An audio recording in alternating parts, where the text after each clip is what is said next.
right, welcome everybody to the first official session in the Record of Gaia homebrew campaign that I am doing. Um, I'm Alex. I'm the DM for this go round, and we'll just go across the board real quick and say who the players are, and you can say your character name if you wish, but you don't have to. Just let the people, whoever they are, know who you are. And we'll just start with the way the tokens are set up on the first page. And go.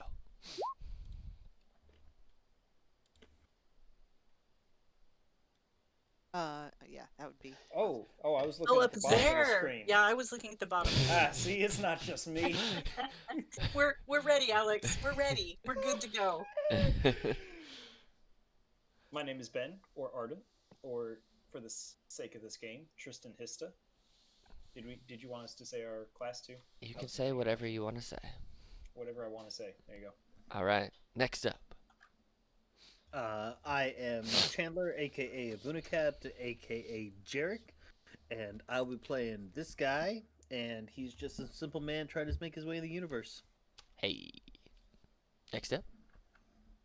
That would be me. I'm Pepper, known on the internet as Pepper Salsa, and other places I'm known by that as well, but that's not here. I am going to be playing a little green creature.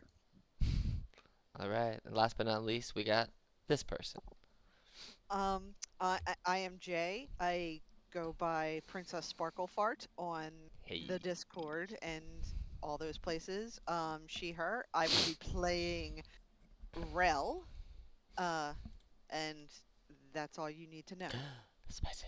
All right. We're going to slam out some tunage and then we'll get going.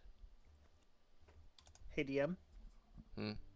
I cannot see the unknown green creature's name under the Yeah. token. All right. I'll fix She it. is I the hover over nameless it. one. She's literally nameless. Cool. I wonder why that is. Oh, is it intentional? No.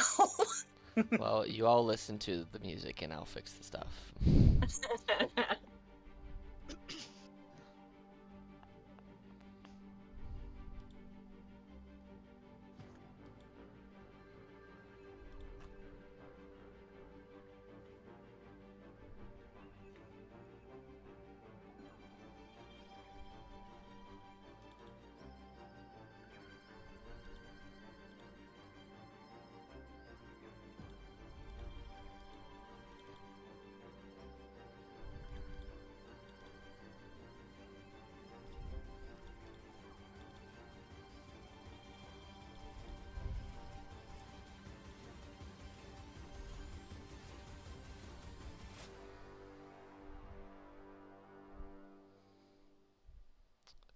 All right.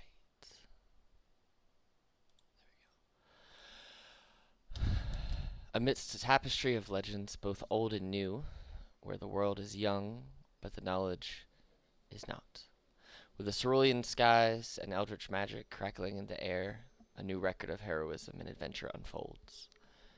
In a land known as Gaia, the delicate equilibrium between light and dark is teetering. The realms are one, but pulling apart.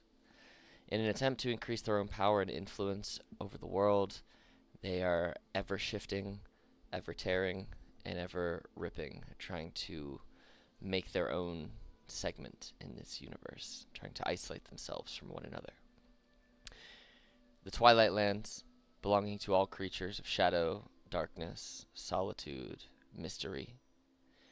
The Principality of Fae, an enchanting land of whimsy and trickery. The Zephlax Empire, home to those that find themselves without magic, as well as creatures that revere life like a clock, ever changing, full of wonder, yet is based on what they see as the material for all life and a template of perfection, as well as those that maintain magical natures but wish to live in a more human-esque type of realm. Then you have Vosket, a region that little is known about, and poses the greatest mystery of all.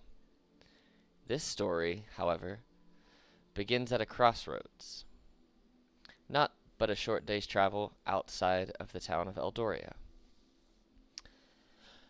Rel, you awake this morning on the seventh day of your travels, knowing that this is the day that you will arrive at the destination listed in the letter to Celeste and the voices that you heard speaking to you.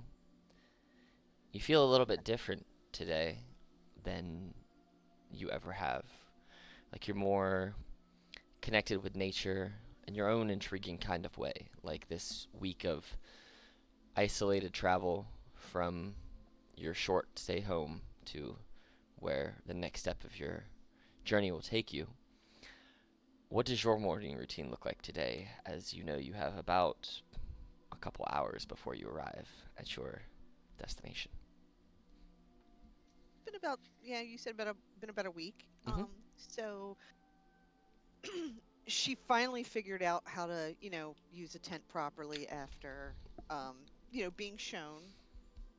She, the first 2 days were a little bit of a struggle. Then it got a little easier. So last night when she set up all of her camp, she actually, tried to get some woodland friends to help her and made a little party of it and, tried to turn it into a whole musical number, and it didn't work. So she um, wound up going to sleep, um, partially excited but also nervous about the day. And she woke up kind of with that same feeling, like it's a weird dark Christmas for her. Like she is excited, she wants to know what's in the box, but she is also scared to see what's in the box. So she's still doing her like normal morning ritual of brushing her hair and just singing to herself and trying to befriend all the woodland creatures. And um she does notice, like, when she's like kind of just trying to clean up and bathe a little bit, like that the soles of her feet have blackened a little bit. um she doesn't understand where that has come from. She freaks out a little bit, but um just covers it up with some shoes and uh just begins her day that way, like, and just is making the best of her survival skills of what little she has, and just getting in the earth and trying her best to manage and curtail her excitement a little bit. Okay. As you get yourself, excuse me, as you get yourself ready for the day, and get yourself situated, you look at the map once more, and you continue on the path in the direction that you've been traveling for a week, knowing that you're very close to where you believe this letter and these voices have guided you to go and kept you safe for this entire time. You, in just a few hours, end up finding yourself here. Okay. You come to one of three roads that all kind of merge together into one point with an obelisk in the middle. Surrounding this obelisk, there are multiple different cliffs of different heights, um, and you hear and smell a water source. And you do see down here just a little bit, there is a slight waterfall. You imagine if you were to follow the path up a cliff, you could probably find what you imagine is maybe a lake. Okay. But this seems to be a crossroad. And as you get closer, you see there is a sign here that says Eldoria, one day. Oh, okay. And So you, I've got another day. and you know that you were supposed to meet somebody here, per the letter. Okay. What do you do as you arrive? Um, so first thing I look at is the obelisk, because that's just big, impending, and uh, you know, you can't miss it. So I'm gonna go up to the obelisk and examine that a little bit. Okay. As you make your way towards the obelisk, you see stepping out from behind a figure. Stepping out, this figure holds up their hand. You see a pale white umber orc with a nervous disposition and a face full of acne. Looks fairly young, and they've got shocks of curly black hair tied in a loose bun atop their head, and a sorry excuse for a mustache on their upper lip. You see they're wearing studded leather armor that looks like it's seen better days, and they're carrying a pike that they very much don't look like they know how to use it.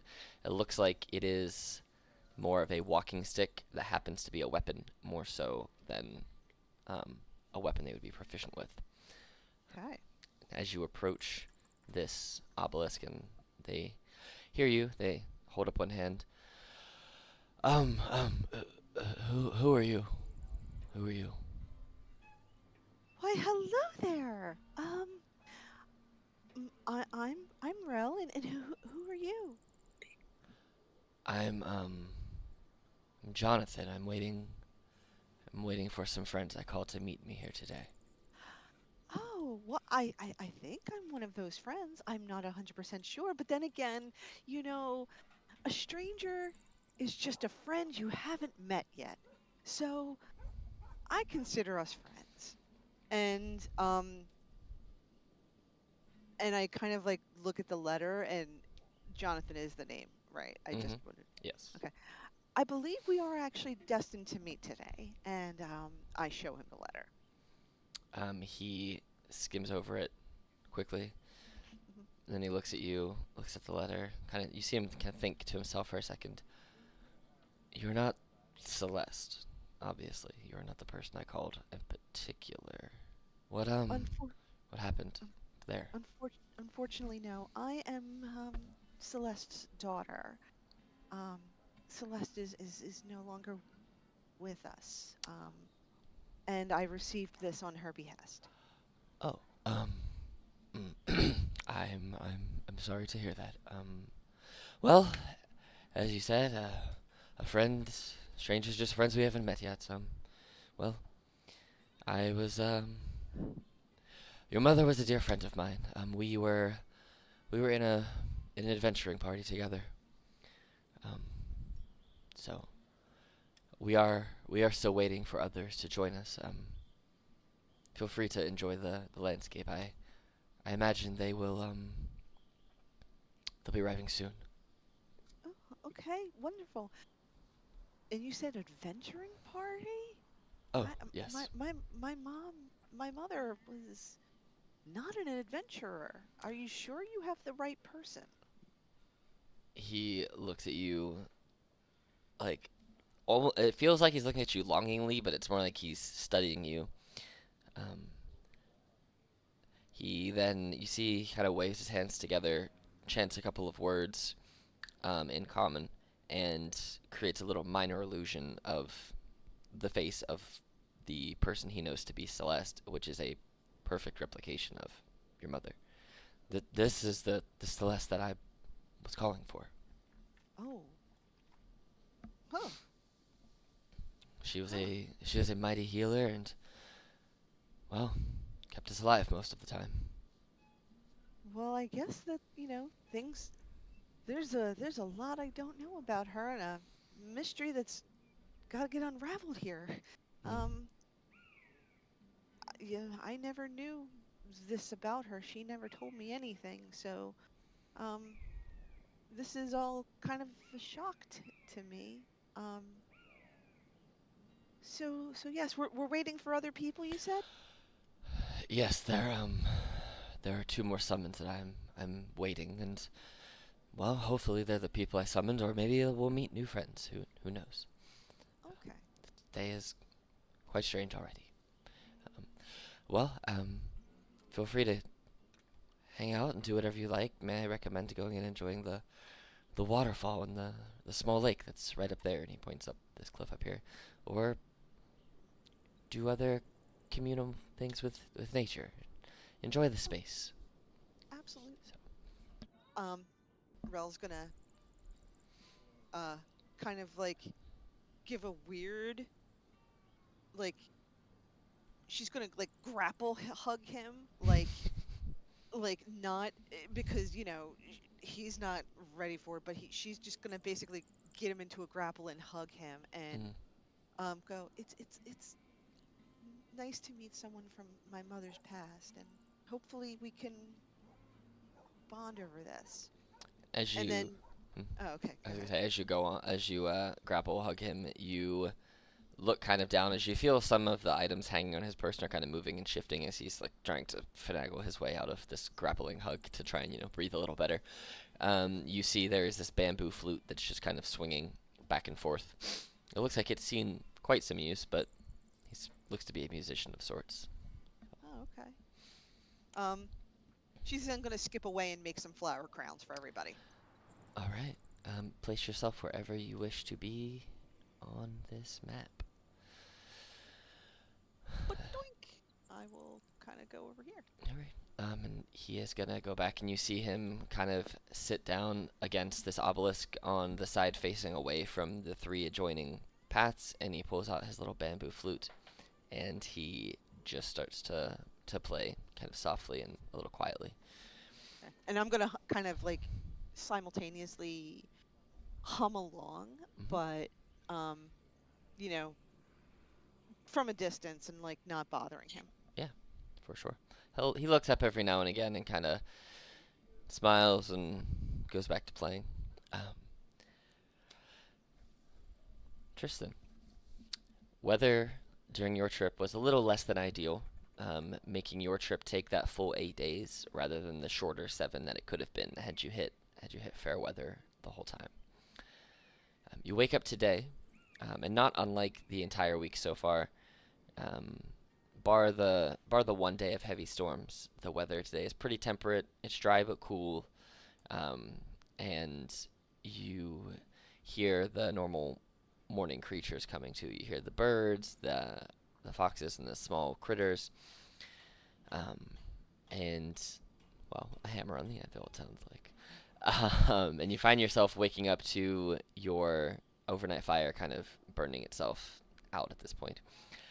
What does your morning routine look like today, knowing that according to your map and the experience that you have had leading you this way, that you were only a short jaunt this morning away from the next step?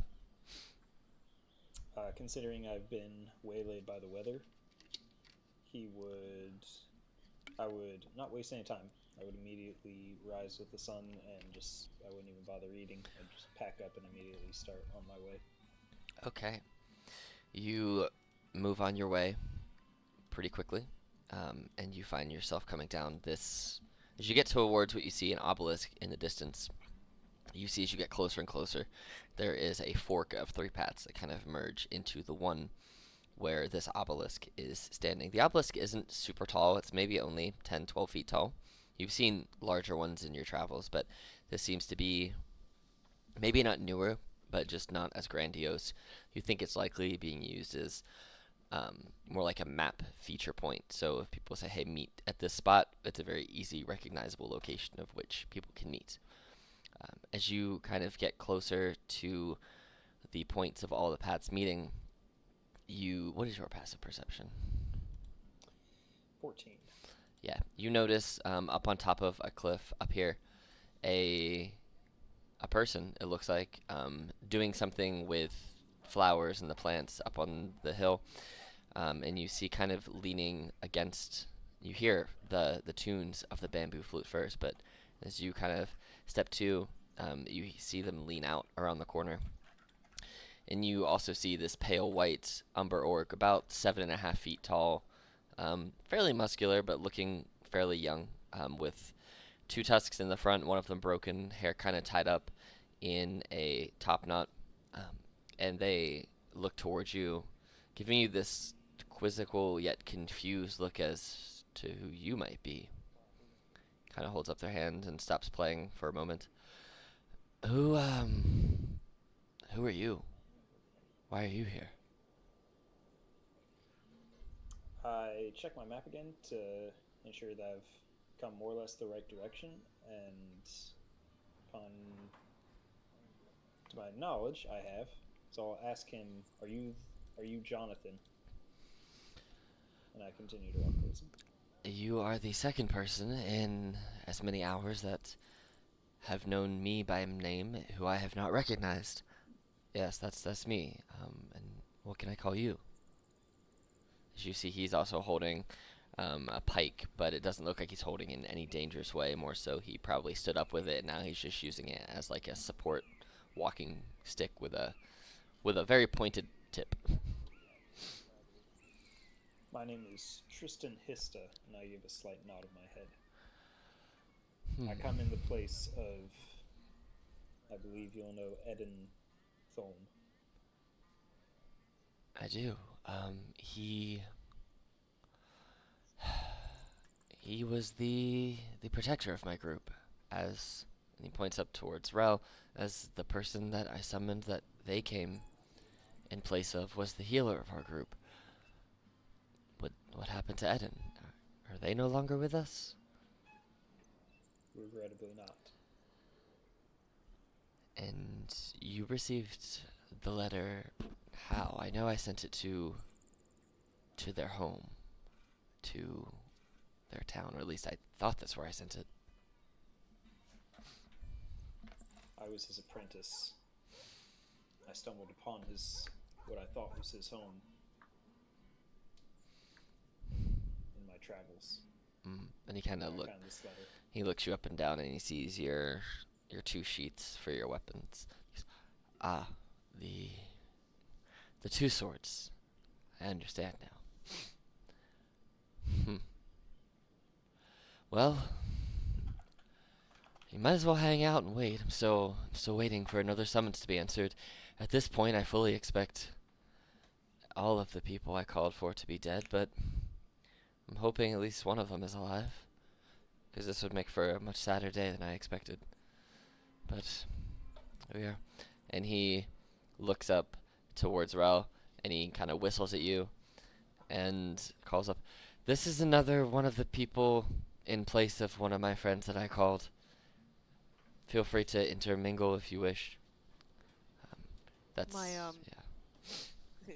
my ears perk up like a puppy, and I skip over and I go, "Hi, I'm Rel," and I put a flower crown on top of Tristan's head and give him a, again, big grappling hug, and also, here, I made this one for you, Jonathan, and I put that on top of his head. You see that as you put the crown on his head, the like top knot of shiny black hair kind of sits in the middle of it, so it looks like you just put a big highlighting ring around a big bulb on the middle of his head, which is kind of funny to look at. Perfect. And I go, I'm just here waiting. I'm Rel again. I don't know if I introduced myself. Uh, and you are? Tristan Hista. Oh, hi, Tristan. Um, yeah. So I've just been over there keeping my hands busy. Don't know if you want to help or if you want to wander. Do what you Uh, Tristan is not exactly put off, but he's definitely got weird vibes. But he goes up there anyway and just sits down and just pulls out a pipe and starts smoking. He's like trying to figure out what exactly Rel is doing. All right. You see, Jonathan kind of goes back, sits against the obelisk again, kind of groans as he sits down, and you hear a few popping of joints, which seems a little much for someone who looks as young as this Umber orc, but yeah. He pulls out his little bamboo flute and he starts playing a tune. Jarek and Ickbean, after about 2 weeks of travel and having stopped off in a couple different towns in the Twilight Lands and a couple villages off the main road here in the Zephlax Empire, you eventually manage to wrangle each other, more so Jarek wrangling Ickbean, into the path that you need to follow. And you end up coming to a point where you see these three roads kind of all merging into one. And you see this obelisk a little off in the distance. Not too far, but enough that you're starting to make out what's in front of you. The obelisk, a few different cliffs. You're starting to hear a tune in the distance. Anything in particular that you guys do as you start to approach this, or before you get this in your line of sight? What's your day look like so far?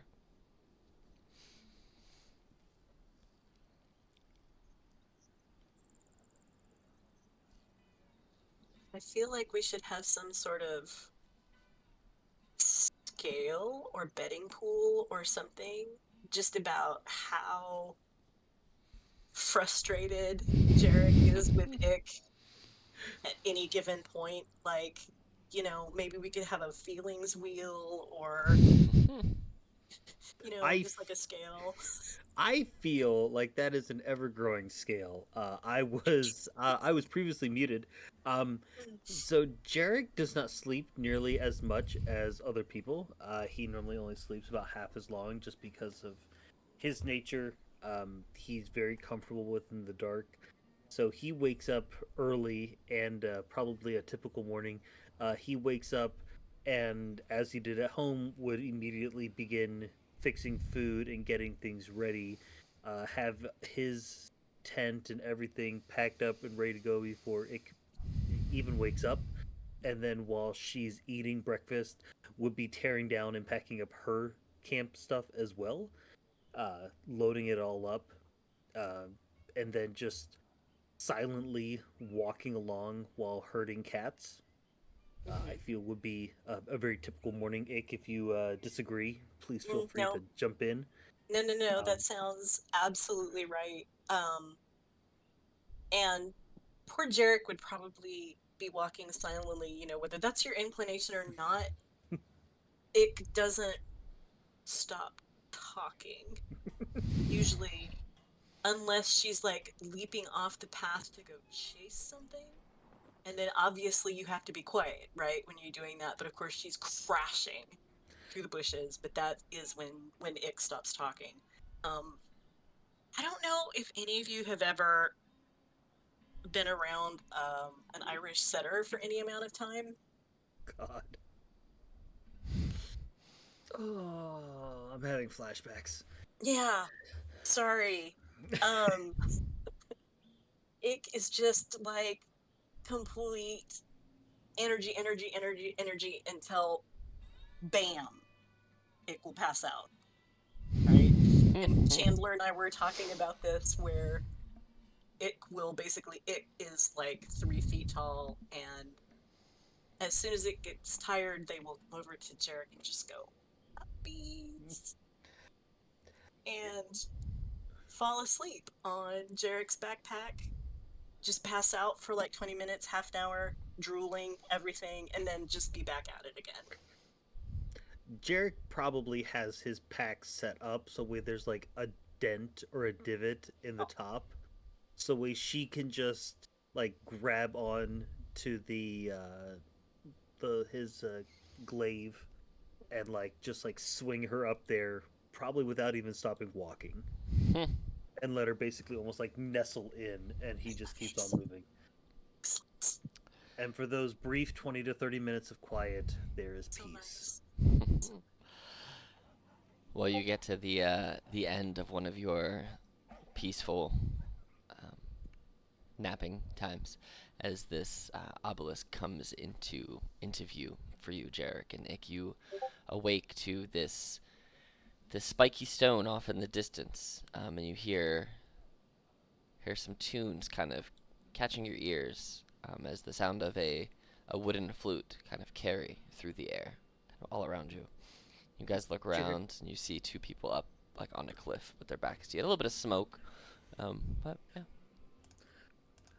I will say that when Ick is awake, at least right now, my passive is not a 12 for perception, because it's very distracting for him, being used to the quiet and almost no noise at all in the world. this constant droll in his ear is just mind numbing to him. But he doesn't say anything about it. He 100% just sort of troops on, knowing that this is what he's supposed to. He's at least currently believing this is where he's supposed to be. All right. As you guys come down, you see more so from this side. You see this larger, pale-skinned creature sitting against the obelisk, just kind of enjoying their time, seemingly waiting for something. And the other two that you see off in the distance on top of the cliff don't seem to be paying him any mind, and they just kind of seem to be enjoying their own time, doing their own things in each other's kind of area. As they approach, Jarek would shift his glaive from more of like a travel position. It's a subtle shift, but it goes from like a travel position to almost like a ready position. So it's still he's still using it as an aid for walking, but a subtle shift in the grip and how he's carrying it against himself. So way if he needs to, he can immediately bring it into action. All right. You guys come around the corner and you see this larger creature, kind of pale-skinned, black hair with a flower crown on, strangely, stands up, and you just hear an audible sigh. May I ask who you two are? I assume you are not Shareth. I assume, with the way today's going, that Shareth is also dead. Unfortunately, I will have to say yes. We are not Shareth. You are? Wait, wait. It is still on your backpack. And so from behind, she puts her hands over your mouth and looks at Jonathan and says, "Wait, are you a devil?" No, I'm just a pale-skinned umber orc. I just need to be sure because, and now she's whispering very loudly in Jarek's ear, we can't give devils or any information or make bargains at a crossroad. That's really, really, really dangerous. I. So if you're not a devil, that's good. And she, like, hops down off of Jarek. You two are, you're certainly something. She is, yes. Okay. Who are you? I look at him, waiting for him to answer my previous query. Oh, I'm Jonathan. The letter mentioned you. I would hope. My name Yeah, is. I sent a letter. Just wanted to make sure. Hmm. My name is Jarek. This is. Then I point down to Ick. Here's what Ick? Jonathan looks like as far as his whole body shape. Oh God, go put it away. Get out of here. He looks friendly.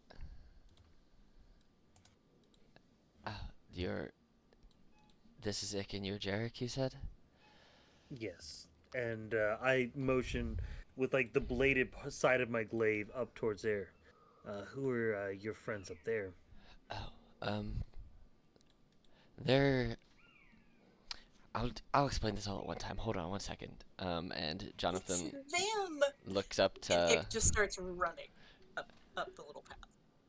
Oh God. Look out, I'm not Rellin, responsible for Tristan. actions. He. All right. Be nice to each other. I hope. Is she gonna be okay? He says to Jarek. I don't know. She's something. Mm-hmm. Very very spicy and alive, it seems. Yes. Is Ick a goblin? Is Ick supposed to be a goblin?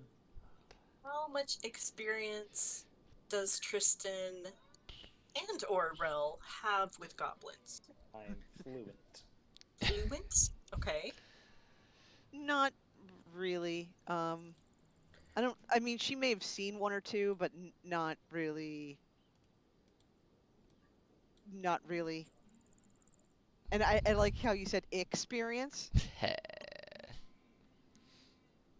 So, Ick is definitely goblin-like, goblin-esque, but there are some very significant physical differences.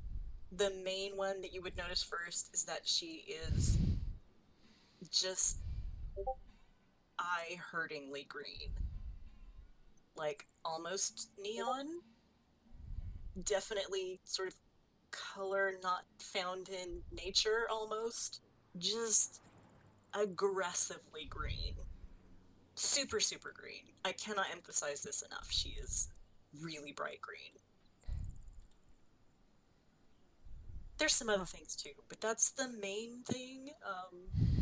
And we can get into it more, Tristan, if you want. But it comes up and just flings theirself at Rel. Okay. And I go, oh my goodness, oh my goodness, hello. And that's a surprise. Hi, I- I'm Hi! I'm Rel, and I plop a flower crown on top of her. Thank you! Those are my Oh, favorite colors!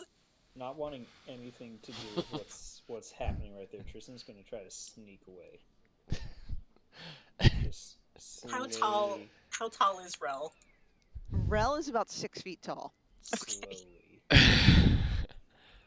So Ick is doing the little, uppy arms, wiggling Um, your fingers. I will oblige, and Rel will oblige, and I guess put Ick on Rel's shoulders, and we'll walk up to Jonathan. So as you're walking, Hmm. Ick is just patting Rel on the head, and then she just says, "You know, Elric really came to think of you as a daughter, so he would be really sad if you didn't come back. But you're going to go visit him again, and he'll be really happy." Elric. Okay. Um. Okay. Okay. Thank you. While that's happening, Tristan goes up to Jarek and kind of just like turns so he's watching. So they're like watching this together, and he just continues to puff his pipe slowly. And just out the side, without really looking at him, I just ask, "Are you bound to her?" In a way, I'm Uh, told I need her. So I'm gonna make sure she stays alive. I turn and look at him in the eye and just say, "I'm sorry." He, And I, Jarek does not turn at all. He's still just like, he is fixated on watching Rel carry Ick. And it's almost like a do something I dare you sort of like stare. I do not turn to like acknowledge you at all. Like I'm still talking to you. I just sort of like silently nod as you say I'm sorry. Just like, yep. I I, can, I can, walk up to can I Jarek. can I can I notice a single tear roll down his cheek? There is no tear. There is no tear whatsoever. There is in my mind. Only dry eyes in this house. Yeah, only dry eyes. Yeah, there's no rain today. Those single-teared people. I walk up to Jarek and I go, "Hi, I'm Rel," and I put a flower crown on top of him as As well. you reach to try to do that, instinctively, my glaive pole just like pops up to like keep you far enough away that you can't put it on there. Oh, No, no, thank you. okay. And I just put the flower crown on the blade pole. That's fair. Um, well, all right. Everyone seems a little on edge. This is not what I expected my day to be. I expected to see my friends Celeste, Aiden, and Sherith, but apparently they're no longer of this world. I can ask my aunties if you want. No, no, we don't need to talk to them right now. Why? He's sad. Sometimes people are static, and that's okay. I know it's okay, but No, no, it's how about we just let him talk? okay. Huh. Um, well, that's interesting. Yes, anywho, yes, I am the Jonathan of the letter, but can I trust all of you? I guess is my next question. Hmm? How can we trust you? I learned your name a week ago. Well, the person the letter was intended for trusts me. I guess let me tell you about kind of why the letters were sent to where they were sent. So, I was a member of a party of four.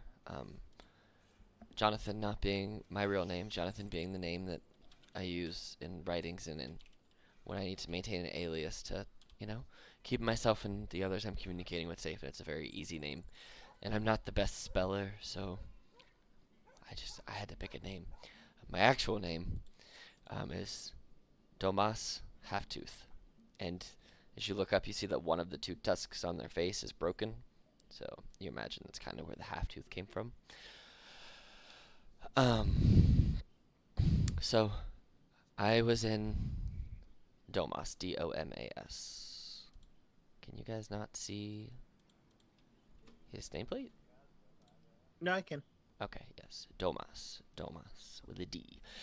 Um, I I was one of an adventuring group with Celeste pointing over at Rel, Aiden pointing over at Tristan, and then Shareth. All of our roles were very specific to what our capabilities were. I was the musician and the face of the group primarily. With I have some I obtained my magic through musical complications. Um, Celeste looking over, they were they were the caretaker primarily and the healer of the group, making sure that anytime anyone took any major injuries, we were able to, recover in a timely manner. Um, Aiden was our frontline swordsman and protector, and was the most martially proficient member of our small little cohort, and always had a strange combination of swords swordplay and tracking and survivalist instincts. That's how he was able to keep us hidden and alive and utilize our surroundings to the best of our abilities. And then Shareth, the letter that the two of you found, they were our arcane magician. They were a sorcerer by trade. They were always the ones getting hurt the first, but they were also the ones who were able to manipulate magics to help advance our cause. Well, we were a small adventuring group. We adventured for not a super long time, maybe a year together. So we grew and got to know each other quite well. But we decided that we we wanted to try and set out and plot a different course for each of us ourselves. Celeste wanted to go and settle down and have a child, which seems she was successful in that. Um, she went about her way. Aiden wanted to continue the role of protectors, but felt that they could do it in a much larger capacity through creating other groups of their own or traveling to small, underprotected, overextended villages and towns, similar to the one that he lived in and came from, and wanted to do his best to serve the realm in that way. And then I never quite knew what Shareth got into. They said they were going to do some magical research and see if they couldn't tap into a deeper wellspring of arcane magic per se. And I just kind of traveled around to a couple different cities, a couple different towns, took on a few gigs here and there, and just made a living as a traveling entertainer. Well, um, it's been a while. It's been many years since we last adventured together. As looking over at Rel, it was before you were born. So, however old you are, it was before that. So I may look young, but I'm actually a lot older um, than I look. I found a magician to cast magic on me to slow my aging. So you could say I'm vain in that way. And he's not an attractive man either, which is kind of funny. He kind of like had his aging stopped in that awkward teenage phase for some reason, thinking that it would also make him much more attractive physically. It did not. It kept him in the awkward 14 to 15-year-old phase of not really grown into your body yet.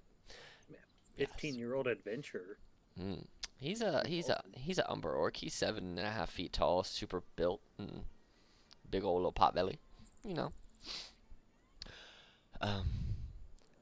So the reason I sent out these letters, as you can probably gather just by looking at them, um, I heard word of a powerful artifact and magics in the town of Eldoria. About a day's travel from here. But from the information that I've heard, well, there are some legends floating around that there are weapons galore, money, magics, all kinds of things that interest adventurers. But it's not so much that it's like in the control of the government. It's that the town itself is magical in a strange way, um, and that the city itself has many hidden secrets that, from what I've been told, can really help bolster one's power and capabilities. And while the group was never one of vanity and the standard adventuring goals of slaying monsters, stealing their hoards, we did come to an agreement that if there was ever something that just seemed irresistible, magic, knowledge, items, legends come to fruition, that we would come together for one last job. And this, for me, I think is going to be that one last job. So, I was requesting their attendance so that we could rekindle our party one final time and go to Eldoria and find out its secrets and potentially take them. How do you all feel about fulfilling the role of my former party members? Hate to break it to you, but I'm not very good at magic. Don't think I can really step into Shareth's shoes. Oh, that's fine. Not that there were any shoes left. Yes. It looks like you're more of the brute in size. It looks like you could step into a protective melee role. It doesn't have to. You don't have to fill the exact role that my former members and friends filled. But would you be willing to join me on this adventure and pave your own path? Sorry, I just want to know, how tall is Tristan real quick? Like around 6 feet. Give or take. So- Depends on the time of day. Feel that on a deep 6 spiritual foot. level. Yeah. I'm 6'1" in the morning, I swear. Yeah. Gravity, damn you. So My spine besides crushes. Ick, who is, very short, Jarek is actually the shortest person in the party, at about 5'7". So he sort of chuckles a little bit that he's being identified as like the possible frontliner. But he looks at Domas and is like, "Yeah, I could probably hold my own a little bit." I mean, He's very strong. He's very brave. He hits things really hard. It's very cool. are you any good with that glaive, or is it just a walking stick like mine? Um, does he have? Is there any like uh ornaments or like medals or decorations on him that's like dangling? So the only things hanging off of Domas right now is the bamboo flute. Looks like it's kind of hanging off their waist, kind of a little. It almost looks like I forget what they're called, but they're like the clips that you use when you're rock climbing. One of those clips. Yeah, Carabiners. Carabiner? it basically looks like it's a makeshift wooden, like carabiner of a bamboo string, um, or not bamboo string, like a vine, on his waist with the flute, so he can grab it off pretty easily. Other than that, he has on some studded leather armor with its like bracers and buckles, and it's not like full head to toe. It looks like an orc is wearing studded leather armor. It's here. This actually might be easier if I just do it this way. Yeah, so you can see that's kind of how his stuff is set up on his person. So, but nothing like crazy loose hanging off. Oop, there you Um, I want to try to basically like. I'm probably gonna like fail epically at this. But I want to basically, since I have 10-foot reach, go. Mm-hmm. like try to like quickly like go in and like just flick the flute and like cause it to like bobble basically. Um, yeah, go ahead and make either. Would you go ahead? Hmm, Sorry. I would say go ahead and make either a sleight of hand check or a dexterity check, whichever you want. Well, they're gotta be the same here. So we'll just do that. 11. Um, you go and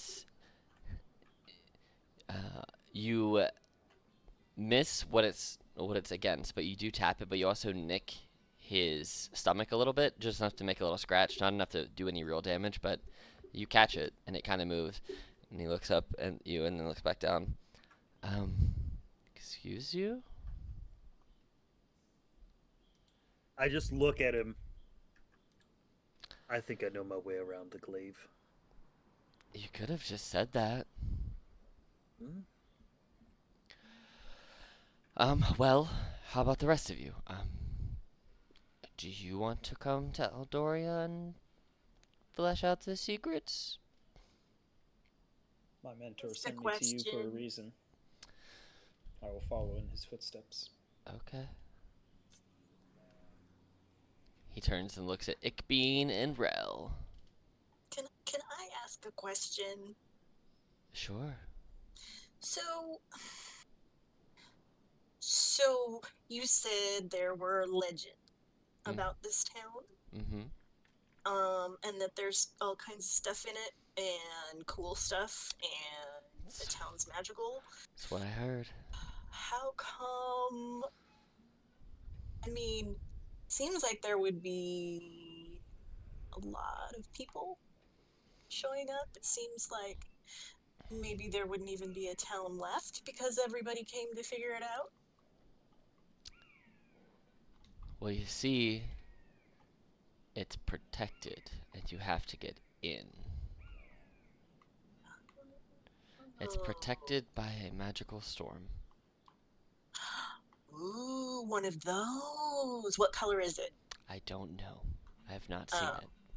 We should probably figure that out. Usually the color of the magical storm is important. Well, I'm sure we'll see it from quite a distance away if we travel there. Okay. Okay, as in you want to go? Ick looks at Jarek.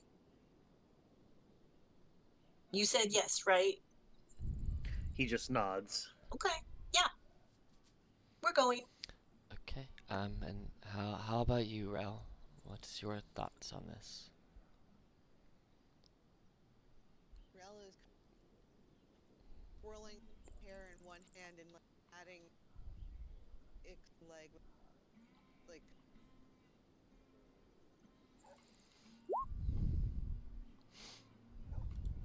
don't touch, but I would like to learn about.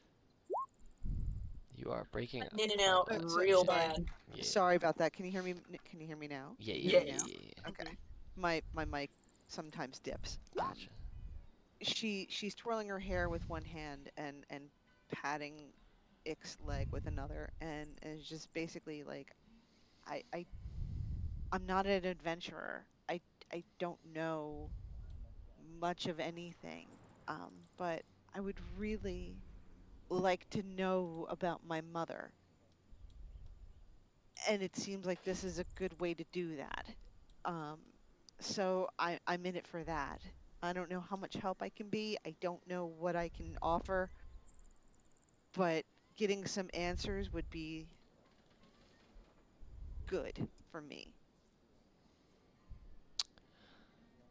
All right. Well, if you're anything like your mother, I think in the end we can all survive. She was hesitant at the beginning too, as we all kind of found our way together, the motley crew that we were, um, and we all made it out to the end. Fortunately, I'm the only one left, but here we are. Well, unless you have anything else you wish to discuss or do here at the obelisk at this waterfall, I recommend we start the travel now. We'll get there about tomorrow afternoon to Eldoria, at least to within the sight of the storm, and then we can figure out how to get in. Okay. Um, all of our stuff is packed already, so Mhm. I kind of go and wait for everybody else's cue, I guess. All right. Well, Tristan never put down his backpack, so he kind of just tucks his pipe away and knocks out the rest of the what was inside of it, and just says, "Lead the way." All right. He starts walking down this way, and as you guys start walking, he kind of steps over to the waterfall himself, washes off his face real quick, kind of wakes up a little bit, and fills his water skin, and then you start your journey. Is there anything you wish to do during the late morning, afternoon to early evening hours of today's travel? Nope. Jarek would sort of be just watching. Ick, are you riding or are you walking? Yes. Of course. Uh, if anyone started paying attention, like whenever Ick is walking, like Jarek's eyes are constantly on her, like a older brother would for a younger sibling that he's been begrudgingly told to watch over. Like you take your little sister to the mall because your parents made you do it, and you know that if you like don't bring her back, you're gonna be in big trouble, but you don't want to be watching over her. Um, It's not cool, man. And It's not. where's that energy? um, and then whenever she seems to be distracted and doing other things, he would just sort of like be looking around at the surroundings because this is all very very foreign to him.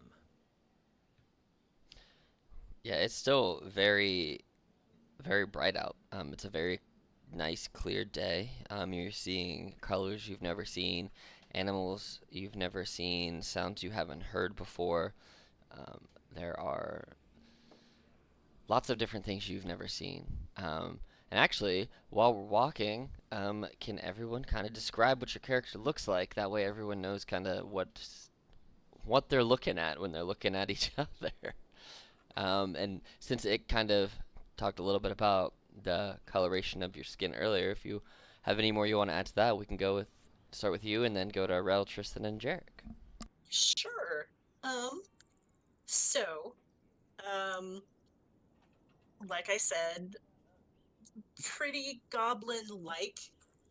It is just barely 3 feet tall, violently green, um, bald except for a top knot. So, I mean, I think maybe it would be trying to, bond with Damas over hair choice. I don't know.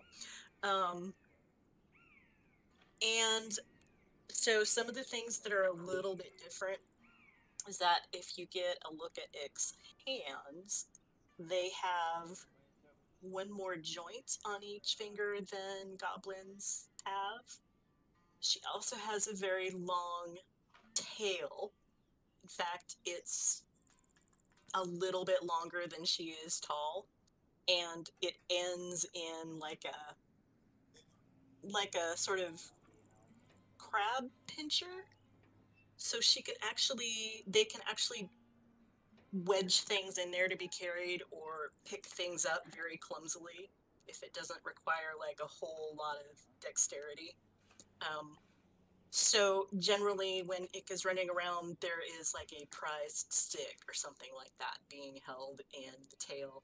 And the tail is also very cat-like in that when Ick is excited about something, or interested, it's just like sticking straight up. And pretty much that's the only way that any of you have seen it to this point, including Jarek, just always like sticking up. Um, and that's it. All right, Rel. As I had mentioned before, Rel is about 6 feet tall. Um, she's, statuesque in that way. She has icy blonde hair, um, very pale, milky skin, but with pink in it. So, I mean, she's alive, um, and just very piercing violet eyes. Her hair is done up in intricate braids, um, and she's just very lithe and nimble, um, dressed uncommonly. Um, it's become a mix of semi-noble and semi-working. She's had to kind of fashion things to make things work for her right now because she has had a major shift change in wardrobe, so she's trying to fashion things to make things work more functionally instead of fashionably, um, and just very graceful and perky. Nice. Tristan. Tristan is a human, so he looks like a human. He's got tan-ish skin, like just on the darker side of tan, with black hair and a small, well-kept beard and mustache, and very simple clothing, dark clothing, and just some simple, slightly etched leather. You can see scratches and various cuts in the leather from his previous adventures, but it's still holding together. Solid. And Jarek. Uh, Jarek is on the shorter side of the group. He's about 5'7" or so, um, and he's not heavy, but you can tell that it's a very sinewy body. His clothes is loose, very dull tones, and it's a somewhat mixed match. You gather is probably not from a place where fashion and flair are really shown. He appears to be an elf, but is very, very pale, uh, almost like semi translucent gray skin. His eyes are also a gray or a fairly white, like a dirty white color with a dirty white braid of hair in a mohawk fashion going down to a ponytail in the back. Nice. His clothing does not really appear to give any sort of like protection to him. Just a naked being. Yep. Perfect. Perfect. So the day goes pretty uneventfully. You guys just kind of get to see this new space you've never been. Jarek, it's a whole new world for you. It's been a while. Tristan, it's just It like is for it too. yeah, It absolutely is for it. yeah. Tristan, it's just like traveling through the wilderness you've done many times. There are some nice things to see here and there, but it's nothing that you would write home about. And Rel, everything's also a newer experience to you too. Not really living outside much of your life so far. Everyone seems to be kind of enthralled a little bit in Tristan. You're like, all right, well, it's the outside.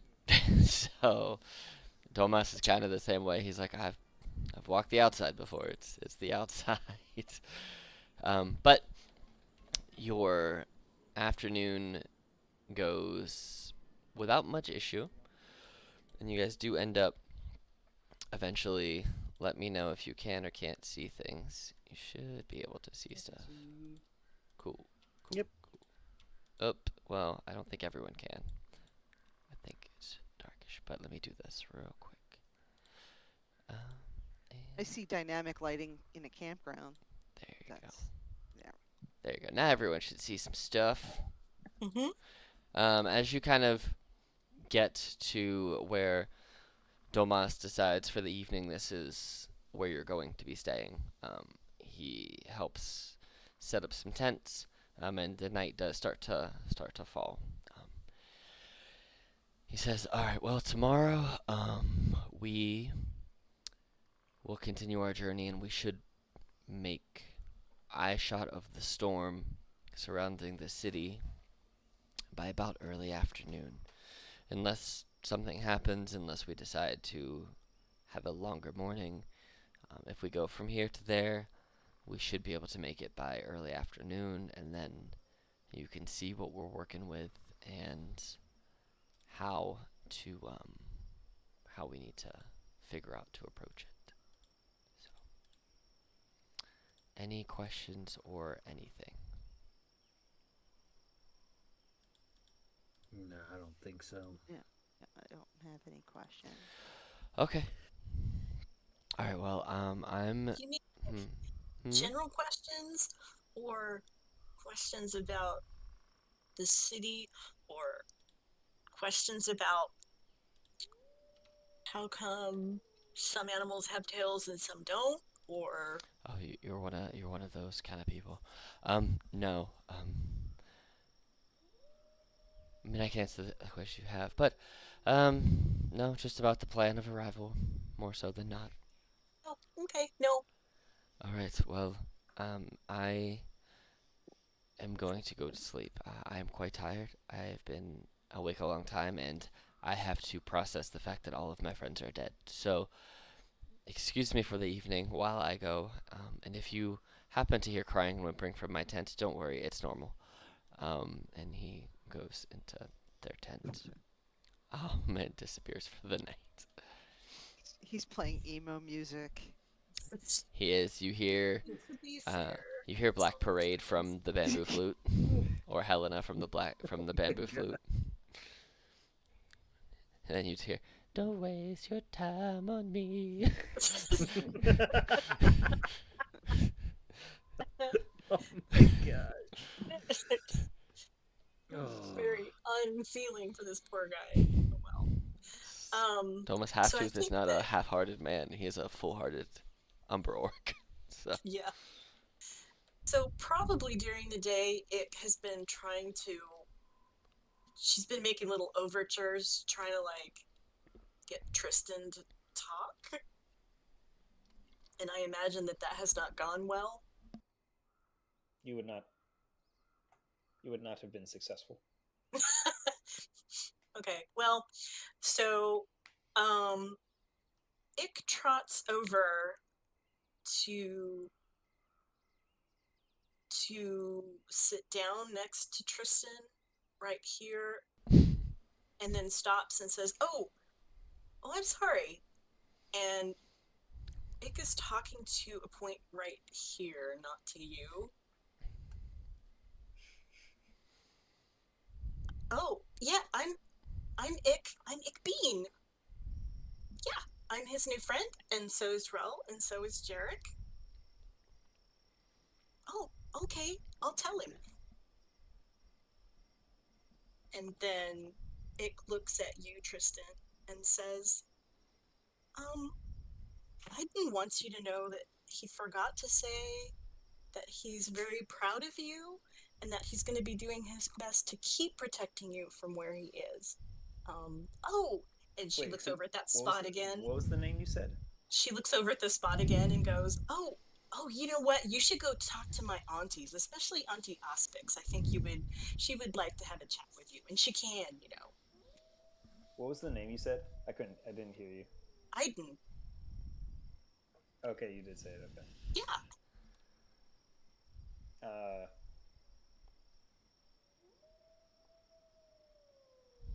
Tristan would just slowly look up at you, and in Goblin, he would say, "We need to keep a watch. So unless you're going to take the first shift, you should get some shut eye." Ick sort of blinks.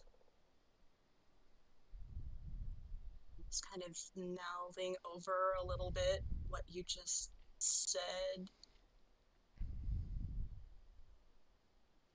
What what are we watching? I think that's is that what you said? We're watching something? You hear a loud, exacerbated sigh. Go to bed, Ick. Okay. Ick bounces off to bed. And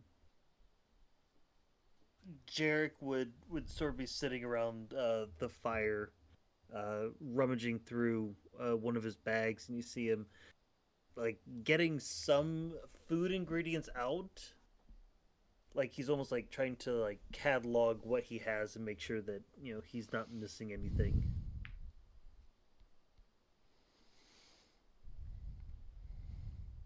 Rel is just trying to make herself useful. Um, if she sees the fire needs stoking, she'll do that.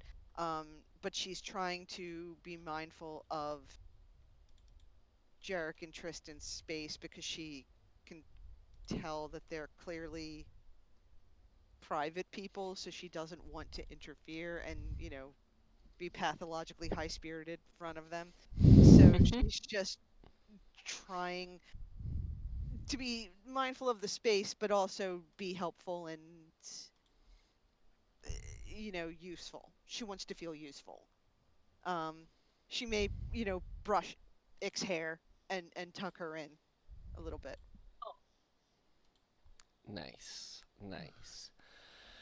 Ick asks for a pretty braid.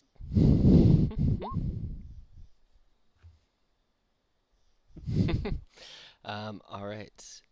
Sounds like you guys are setting yourselves up for the evening. In which order do you guys want to do watches for the night?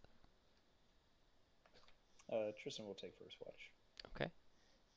And then where is everybody sleeping?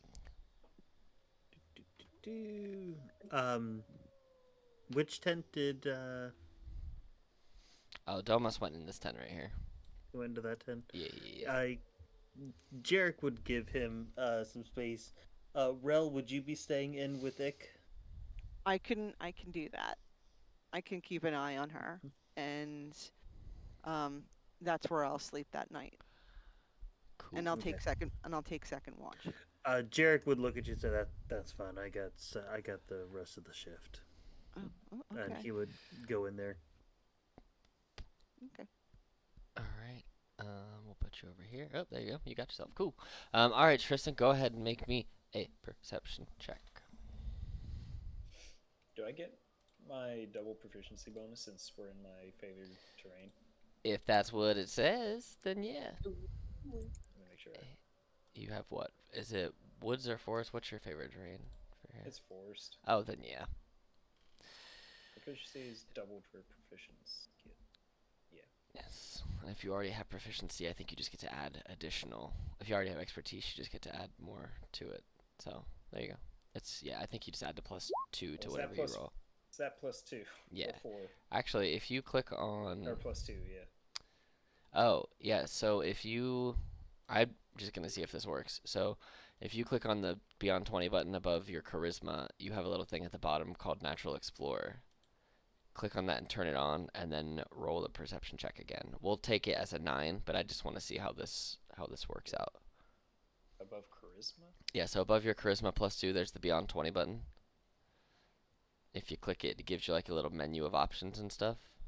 At the bottom, click on the Natural Explorer, and then roll the perception, just because I want to see if it works how it's supposed to. But the roll will be a 9. Yeah, it's a 9 anyway. There you go. But yeah, so whenever we're in forest, you can just turn that on, and it will automatically add your stuff to any of the appropriate checks. And then whenever we're not in the forest, you just go in and you turn it off. It's the same with like rage and other effects, so stuff like that. Yeah, so that's actually really funny that it still rolled that way. So as you are kind of keeping your eye out, you hear some cracks in the trees, some animal noises. You hear some bats here or there. And as you are sitting, keeping an eye out, I'm gonna see if this works like it's supposed to work.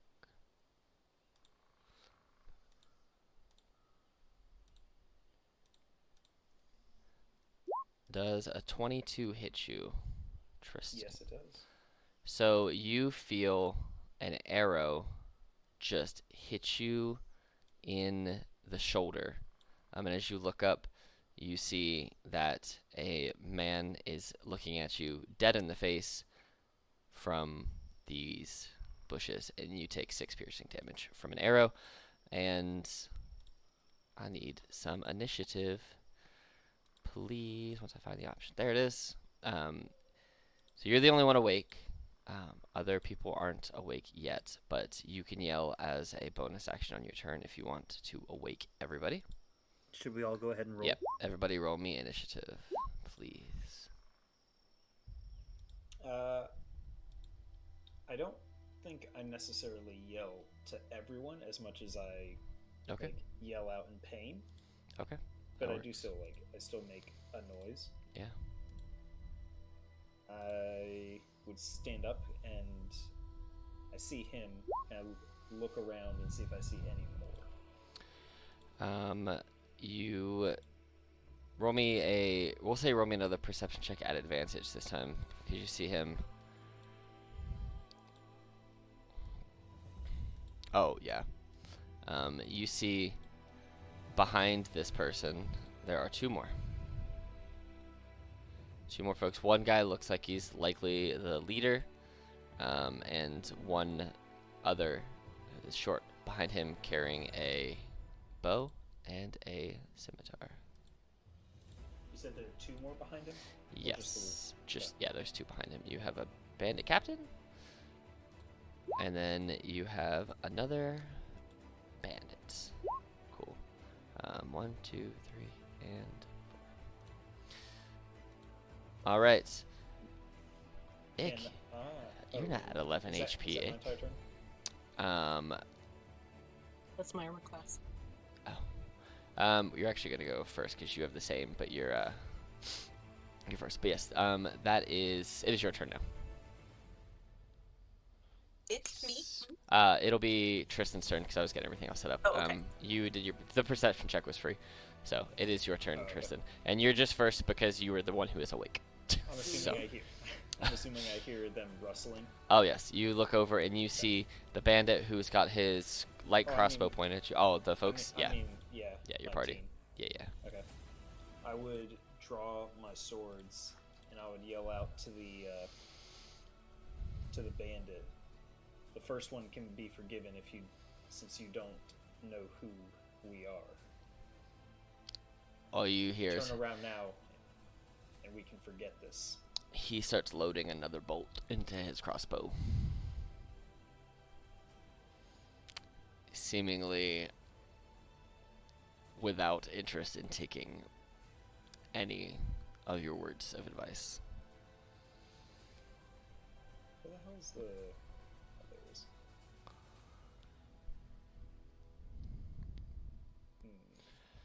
Oh, did you switch your stuff around, Ick? So you got...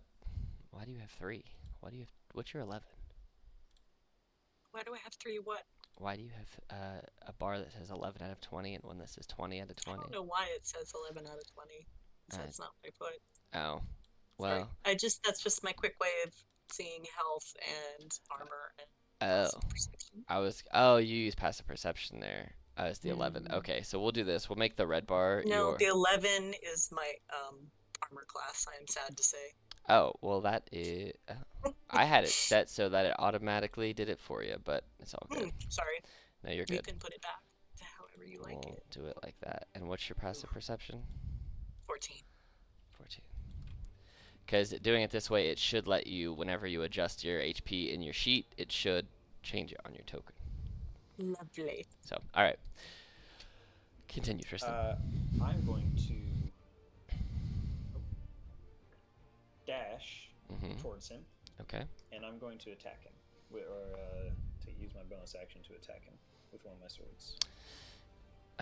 Can you do that as a bonus action without taking an I action can. attack? It says I can because I'm just dual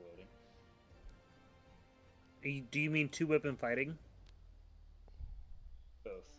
So to do that, you'll have to weapon fighting. Typically, you have to hit with your. You have to attack with your action first, and then you can use your bonus action to attack. Yeah, I'll double check real quick, but I'm pretty sure. 2-weapon fighting. Yeah, when you take the attack action, you can attack as a bonus action too. So. Well, actually that works out anyway.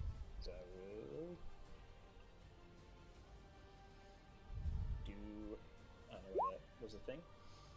Hunter's mark on the guy right in front of you. Yep. Cool.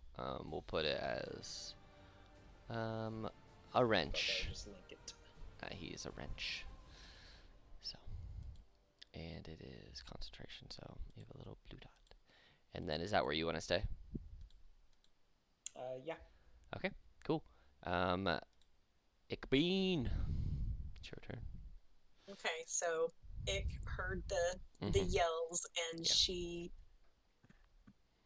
wakes up and is like trying to hurry and get out of the tent and basically comes half running, half falling out, and she's got like part of her bedroll is still half wrapped around the upper part of her body, and she sees what's going on out here, and she yells at this one here that Tristan is engaged with, and says, hey, my name's Ickbean, and you're the second person I've ever attacked. So, if you could tell me how I do later, that'd be great, because I'm supposed to be out here learning stuff. But what you should know is that the last person I attacked is dead now, and I would like a wisdom saving throw of 14, please, as Ick attempts to cast fear. Oh, snap. What is the range on fear? 60 feet? Mm-hmm. Alright, I think you just need to... So however, I think you just need to basically just step out the tent. Yeah, that works too. So Wisdom save? Mm-hmm. Alright, my plus 0. 11. Okay. He's also Frightened feared a bit. now. Mm-hmm. He- Which, if I recall, gives disadvantage on ability and attack rolls while they're in line of sight. and he cannot source of actively... fear. Yep, and he cannot actively move closer to you. Correct. Alright, and his fear concentration spell? Yes, it's What spell did you use? cause fear. Cause fear, not the actual fear spell. Right. Those are very different spells. They are. Alright, cool. And so you are concentrating on that. Mhm. All right. Anything else on your turn? Do I want to blow all my spell slots on my very first turn? Well, you You know can't cast what? 2 spells in 1 turn, so. I can't, can I now? Nope. So no, that's it. All right. That's it. Jarek. All right. Hearing the scuffle, so he'd probably hear like the initial noise and be like, "All right," and then he'd hear Tristan sort of like talking, like, "Okay, something's going on out there," and then hearing Ick start babbling. That'd be the point at which he knows that something's coming up. So he would get up, half movement, 5, 10, 15, and something that Ick's never seen before. He would almost like vanish for a brief moment. As with my bonus action, I'm going to use my Blessing of the Raven Queen Oh, and teleport 30 feet. So 5, 10, 15, 20, 25, 30. As Tristan, you just suddenly feel Jarek almost like materialize next to you. And I'm going to recklessly attack the guy right in front of me that is trying to load up his crossbow again. All right. Go for it. the gasping noise I made was 12. both me and it.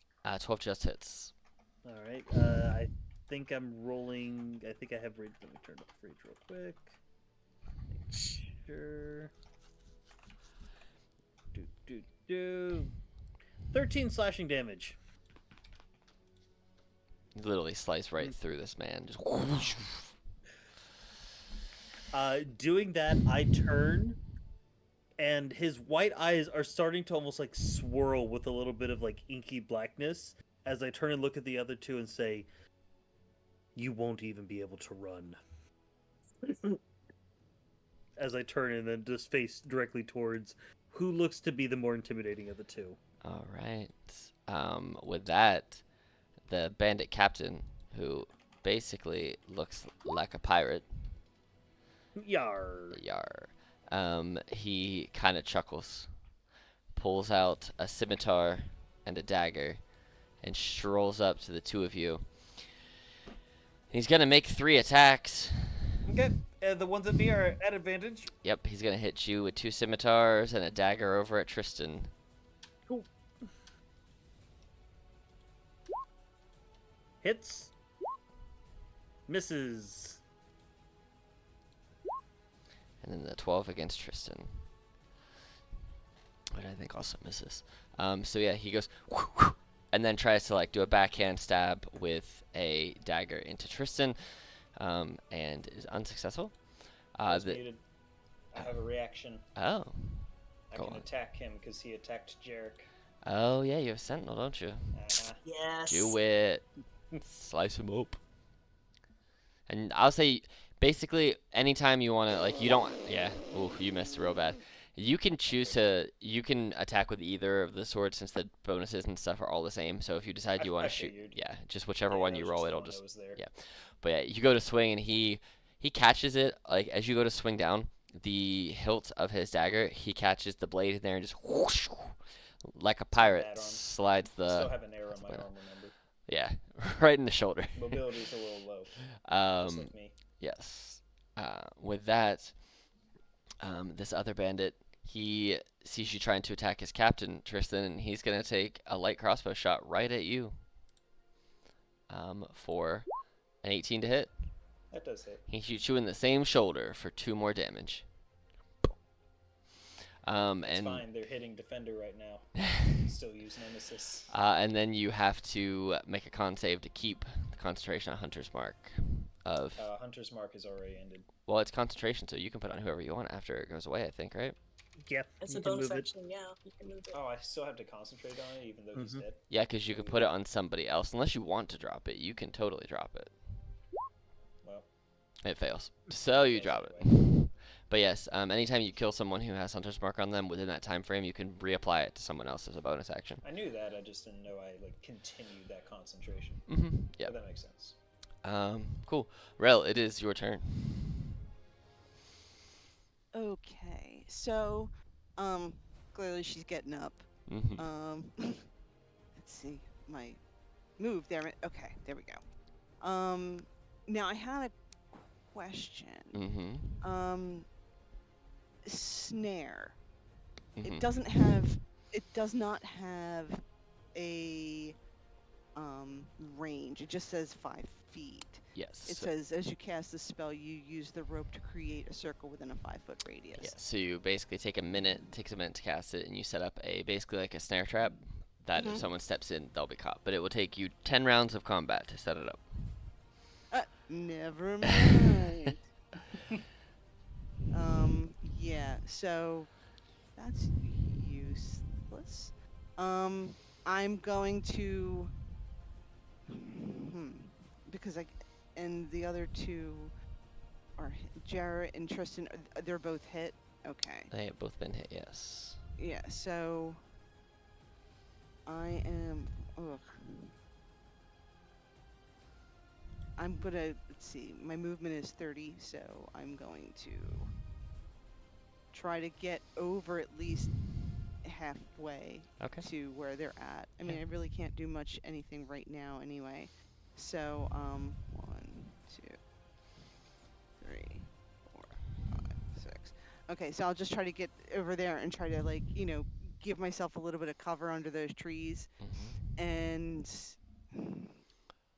um yeah, I'm try to get ready to heal them when they're Okay. when I'm in range.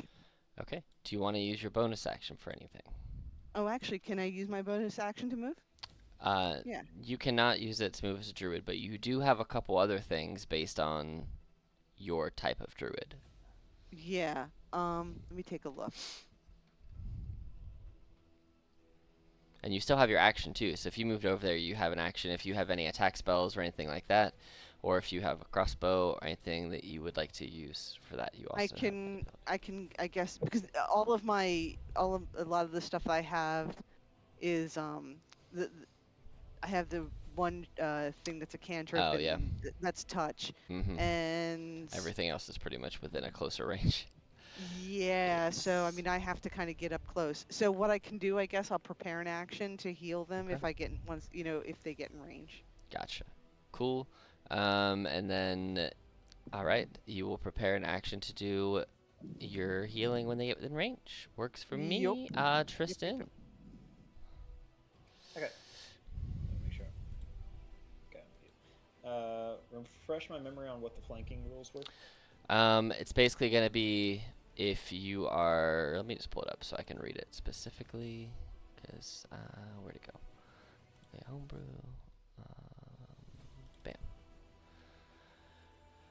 Bam. If at least two enemies are adjacent to the creature and on opposite sides or corners, it has a -2 to their AC when targeted by weapon attacks, and if they're bigger than medium, it takes an additional person to flank them. So a large takes 3, huge takes 4, etc. So basically, if you're in a flanking position, it has a -2 to its AC. Gotcha. Okay. I will maneuver myself around, and I will attack this one twice, hopefully. Okay.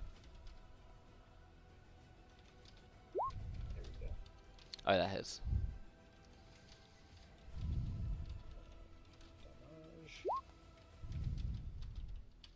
Okay. And I'm going to use one of my charges on that sword to heal myself for that many. All right. And I will attack again with the other sword. Okay. It's that's just a thing I can do, right? Mhm. It's not a bonus or Yep, it action. doesn't take any anything in particular. Jarek, you see as Tristan goes to attack with this like golden hue of a sword and slashes down. You see that as it kind of cuts in to this leader of bandits, that some of the golden energy kind of flows back up the arm and kind of sews up a wound just a little bit for one. So, but yes, a 7 does in fact miss. Once again, bad arm. Unreal. Ick Bean. Oh, me already? Gosh. Okay.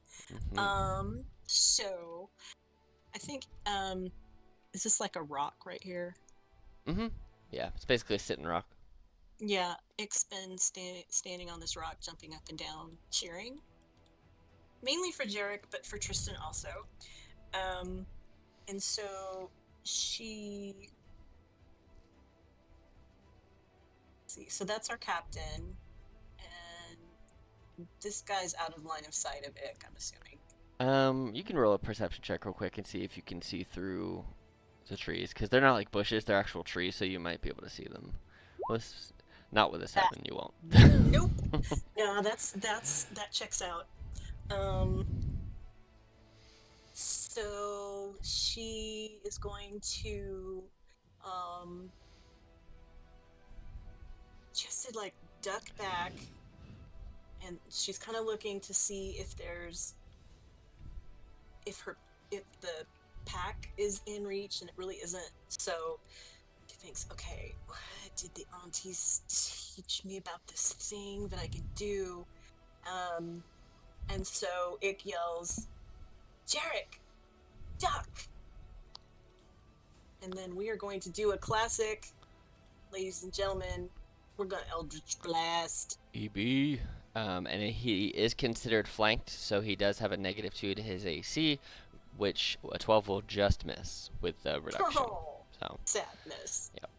You go to So shoot, this and purple blast of energy just like almost clips Jared in the side of the head. and Oops, sorry. and it hits a tree branch. Oh, here's.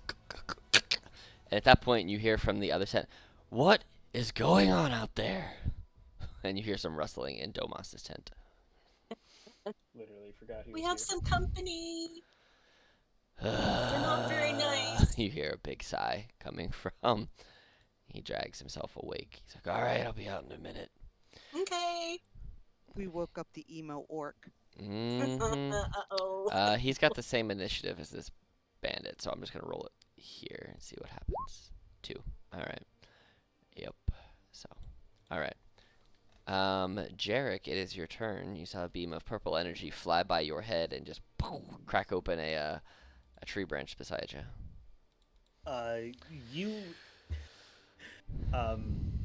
Tristan would just hear like a sigh, like a tired sigh. Like this isn't the first time that this has happened. But he doesn't say anything. He just stares at the pirate, and you would see that his eyes, like this, off-white eye, starting to swirl black, would suddenly just go solid jet black as I rage. Nice, nice. And then, like, as I almost feel calm as everything sort of quiets around me, I just sort of smile at the pirate, and not saying anything. I'm just going to make attack at him with recklessly again. Okay, so advantage, and then it's a -2 to his AC. Yep. 15. Yes, it does hit. 13 plus 2, so 15 damage. You can also turn on the rage thing in your sheet too. Yeah, I know. I forgot. I turned it off because I forgot to turn it back on. You are rolling real high on those glaives. Yes, I am. I was like 13. What? Hold on. Hold on. Sorry. 15. Yeah. That was thick. That was thick. All right. Anything else on your turn? Nope. That's action, bonus action. All right. I forgot he had a reaction. Not that it would have helped there, but here we are. All right. So he's gonna do the same. Take 2 scimitars and the glaive boy in front, and then try and stab you in the neck, Tristan, with a dagger. So here's the 2 advantage scimitars. Hits. So 6 to 3, 7 to 4, so 7, and then dagger in the neck for Tristan. 22 for 5. Whoosh, stabs you in the neck. All right. It is the bandit's turn. Seeing that you guys are in close combat, he's going to run up and put Tristan in the flanked condition, meaning that now you have a -2 to your AC. So you guys have the captain flanked, and they have Tristan flanked. He only gets 1 attack, though. A scimitar to Tristan for 21? Still hit. For 4. Just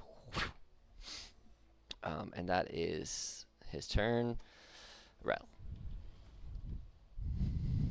Okay, I'm gonna go into a rage. No, You, just kidding. you can rage? What? Good. Do it. Raging barbarians. Oh god, it's an owl bear. That's funny. Okay, so let's take a look. I'm going to, I guess, close in right here, Hmm. and I'm gonna healing touch Jarek. Ooh. All right. Do it. Ooh. How much does that do? 2d4. Nice, nice, nice. Doink, doink. So you get 5 back. Ooh. And I'll just kind of like, hide in the bushes a little bit and just try to stay out of everybody's way. But I go, God, hope this helps. And just kind of like squat. That's Tuck, fun. All right. tuck, tuck, and roll. Anything else on your turn? Not for now. No. Okay. All right. Domas clambers out of his tent, very unhappy. 5, 10, 15, 20, 25. He looks over, he's like, oh. Ah! Hold on. Hold on. This isn't good. This isn't good. What's happening? Cool. All right. So, well, Domas is kind of far away. So, what he's going to do is he is going. Oh no, I can't spell words. He's going to look up at the guy who is between Tristan and Jarek and be like, buddy, listen, I'm just trying to sleep. Can you just die, please, or go away, or something? And you recognize the spell as Vicious Mockery. So, let me make it save against his DC 13. Wow. That's bad. So he's going to take 3 damage, and his next attack is at disadvantage. And then, Nick is cheering. Good one. then he's going to look between the two, and he's going to say to Tristan, listen, I believe in you. You can do what your mentor could do, but maybe better. And he's going to give you a piteous, like he pities you, inspiration. So you, yes, you get to add a d6 to any of your rolls. Any of my rolls? To a, to any roll. To an attack, roll, a skill check, or a saving throw. You feel oddly inspired. Yes, say just remember, you're good enough, you're smart enough, and God darn it, people like you. Right, right. But yeah, that he's like, but yeah, that's his turn. All right. I'm going to attack Captain again. All right. So he has a -2 to his thing, and you have a d6 if you need it. Yep. That hits for sure. Can I add the d6 to damage, or is it just rolls? It's just the rolls for this specific ability. I'm going to use another one of my charges. That's better. There you go. 5 heals for yourself. Yep.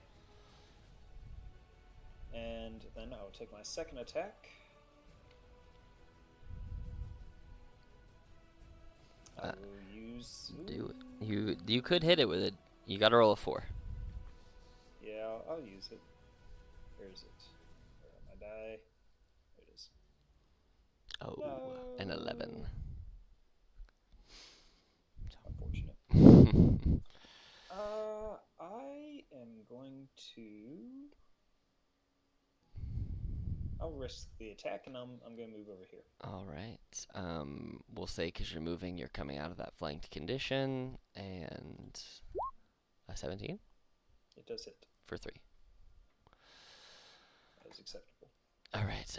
Ikbean, you see Domas has clambered his way to you and is right here just mocking the enemies with you. I love it. Got I the love it. cheerleaders in the back. A very The tiny negative one and a very big one. super big one. That's pretty great. Um, so I think that Ick is maybe a little annoyed that the aim was bad. So um, we're gonna try Eldritch blasting the captain again. All right. Just gonna go. Okay, aunties. I think it really should work this time because I want it to work, right? And then she hauls off with the attempt. It's back to a 15, however, since they're no longer flanked. But yes, it's Okay. 12 misses. Fair Again, enough. you hit the Fair tree enough. again. Yeah, same spot. You're trying to avoid Jarek, but you're not Thinking changing your away line of just sight, so you just no, keep I'm hitting the not. tree. Same spot. I'm really consistent right. on the tree. Though, Anything else right? on your turn? Nope. Okay. Jarek, you see another Eldritch Blast just zoom past your head. Sorry. The duck becomes like a little bit more pronounced, Really insulting now. but I do not take my eyes off of the captain, and I'm going to recklessly slash at him again, seeing Fuck someone up.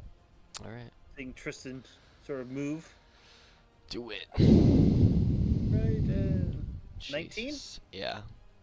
Even his reaction won't help him. For 8. All right. That definitely hits. Is he looking good still? He's less than half.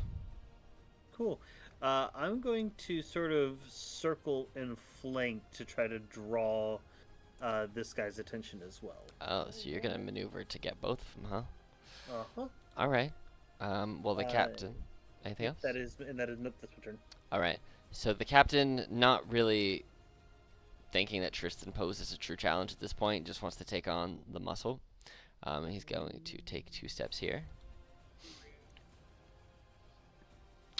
You have that opportunity to attack if you want it. If not, Yep. oh, you do hit him, and he can't move then with a 19. Yeah, no, that oh, was it is my you. attack. Oh, okay. Whoops. I was about to say what? All right. Cool. So you're letting him run? Cool. No, wait. Can you hear me? Yeah, I was just not showing up the rolls. That's why I was just waiting to see if you were going to attack him. Click the button. There you go. Yeah, 22 hits. But no one was acknowledging that I was gonna do it. You just kept saying things. Oh, I was just waiting for you to roll. Yes, And 22 hits. I'm gonna use another charge of my other sword. Okay. And please click. Please. Game. There's that, and there's the actual damage. All right, so you do piercing force. I wonder why that came up different like that. That's weird. Do not know. But you did 9 total damage with 5 of it being force from your nemesis sword. Yes. Well, he looks over at you and just goes. He's gonna take 1 advantageous scimitar attack at Jarek, and then go from there.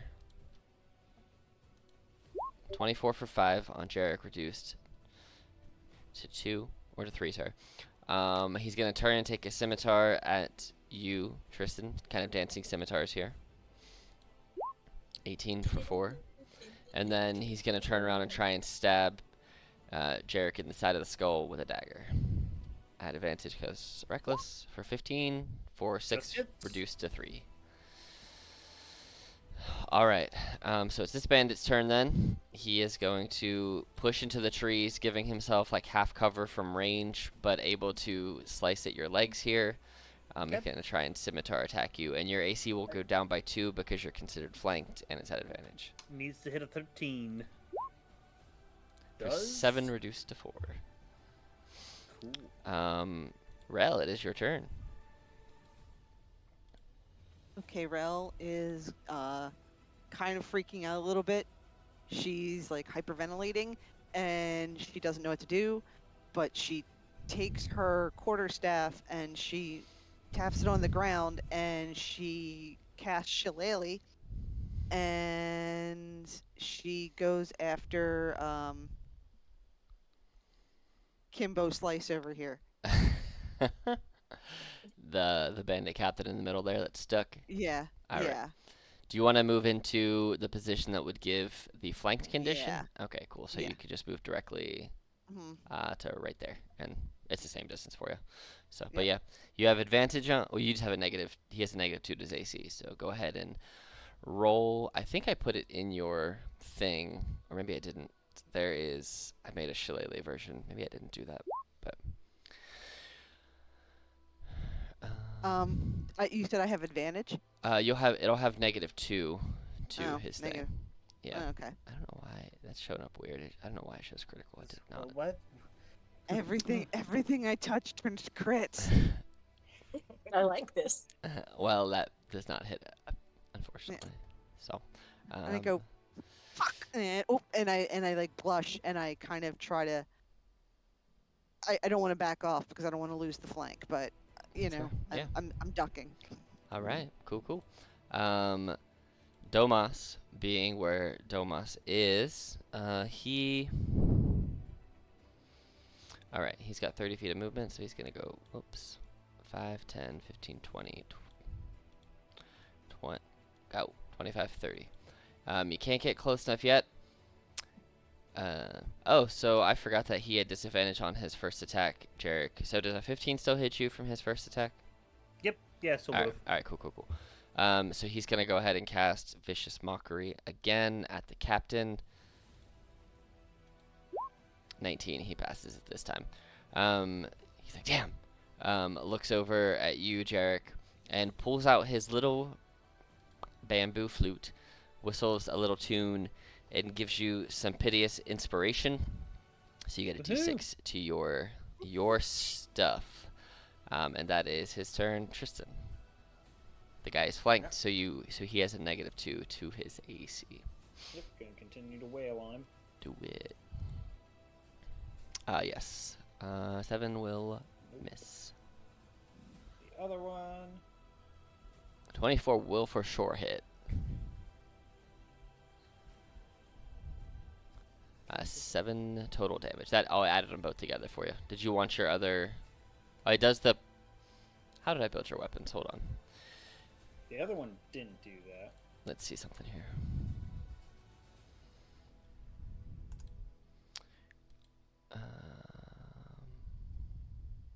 Oh, you have two.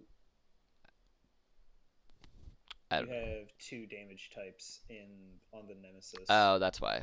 Instead of I'll the just one. have to fix it later. So Yeah. you did 5 damage unless you want to burn your other charge.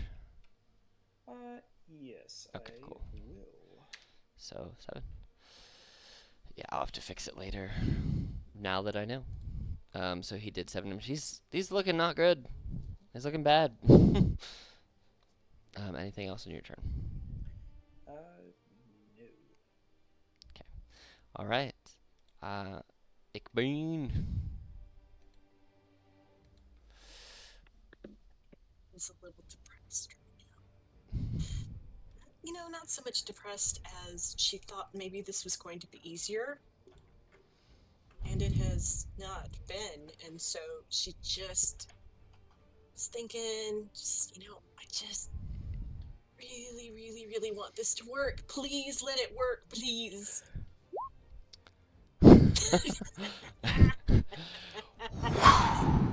It doesn't. I like to imagine for this one, as you throw the Eldritch Blast, the magic doesn't even stay condensed. It just kind of tethers Yeah. apart like a yarn ball before it hits. Just falls into just threads of magic. Bean is like trying to as she's running around trying to get the threads to get back together, and they won't. She's trying to catch magic. Anything else on your I turn? think it's taking psychic damage now. That's what else on my turn. All right, Jarek, you have a D6 on your turn, on your rolls, and this guy has a -2 to his AC right now. I will attack regularly. Okay. I guess. Nope, never mind. Reckless! All right. 14! Yeah, it does hit with his -2 to AC. Actually, he's going to burn a reaction, since I keep forgetting he has this, and he's going to parry. bing, he goes to parry for 2. Now, it's basically like he sees it coming, so he holds the scimitar up and he's holding your glaive at bay. Now, if you want to add your d6, you can. Yeah, Nah. 20. he goes to hold it up, but your strength is just overwhelming, and you slice down from his shoulder to his hip. And what's your damage? 7. Yes, he is looking very bad. As he goes to parry that, and I like take it and I like basically like shove through the blade and hit into him, I just smile at him. Like my eyes are just like this inky black, and I just like smile. And he's probably taller than me, also, if I had to guess. Yeah, he's like So I'm like 5'11". almost like looking up at him, smiling. Still not saying a word. But that is my turn. All right, his turn. Through coughing up blood and looking worse for wear, he looks over at the other bandit, and do you speak Hobgoblin? Anyone? Nope. Goblin. It's probably just regular Goblin, I think. He in Goblin, so with like it feels like a thicker tone of Goblin, which you would recognize Hobgoblin speak, but it's the same language. He yells to the other bandit, "Run! Get out! Get the rest!" And anyone who speaks Goblin knows that he's yelling for his compatriot to run, and he is going to take all of his attacks at Jarek. All at advantage, right? Because you attacked. Yep. Can I use my reaction before or after I the think he has. attacks? Does it say he has to attack, or does it say he has to hit for Sentinel? Says when makes an attack. We can do your attack and his first attack simultaneously. How about that? Okay. All right, that's his first attack against you. That hits. So you'll take 5 damage, and the 16 will hit because his thingy is reduced. How much damage do you do? As he takes his focus away from you for a second to return fire to slice down on Jarek, he lifts his arm up, it goes down and leaves his back fully exposed, and in that moment, you take the defender and you just right through the back, through the liver, out the front, and Jarek, you are sprayed with a just cacophony of blood spray from head to toe as this bandit captain dies. Seeing his captain go, and based on the orders he was just given, the bandit is going to disengage and start the running process. 10, 15, 20, 25, 30. And that's literally as far as he can go on his turn.